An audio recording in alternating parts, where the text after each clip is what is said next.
आषाढ़ कृष्णा योगिनी एकादशी व्रत की कथा इस प्रकार है। श्री कृष्ण जी बोले, हे युधिष्ठिर, आषाढ़ मास के कृष्ण पक्ष की एकादशी का नाम योगिनी है। इसके महात्म्य की एक पौराणिक कथा कहता हूँ।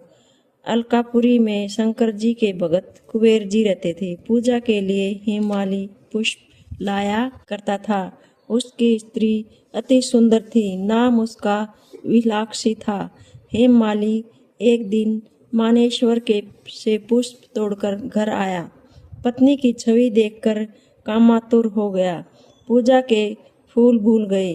कुबेर भंडारी रास्ता देखते रह गए और माली के घर को कोक शास्त्र की क्रीड़ाएं होने लगी।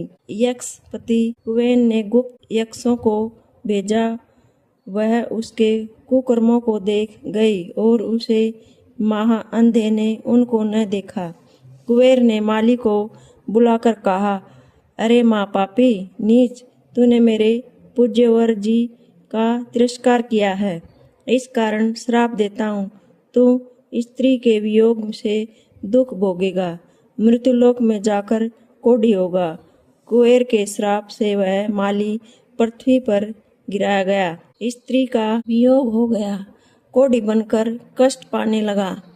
शरीर से तो दुर्गंध आती थी, परंतु अंत कारण उसका दर्पण के समान शुद्ध था। शंकर भक्ति के प्रभाव से उसे पिछले जन्म की स्मृति थी।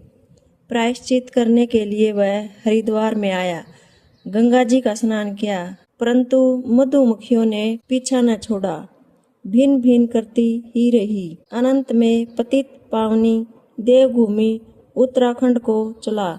देवप्रयाग होता हुआ जमुनोत्री के तट पर पहुंचा, जहां चिरजीवा महामुनि मार्कंडे का आश्रम था। उनके दर्शन से मक्खियां अंतर्ध्यान हो गई। हेममाली उनके चरणों में गिर पड़ा। अपने अपराध की कथा सुनाकर मुक्ति का उपाय पूछा। मार्कंडे मुनि बोले, आप आषाढ़ मास के कृष्ण पक्ष की एकादशी का व्रत विधि सहित करो, समस्त पापों का नाश हो जाएगा। अतः हेममालिनी ने मुनि की शिक्षा से योगिनी एकादशी का व्रत किया। उसके प्रभाव से अपने दिव्य स्वरूप को प्राप्त हुआ। जो फल 88,000 ऋषियों को भोजन खिलाने से मिलता है, वह इस महात्म्य को सुनने से मिलता है। बोलो विष्णु भगवान की जय। इस दिन सागार लिया जाता है, यह फलहार बोलते हैं। इस दिन मिश्री का सागार लेना चाहिए।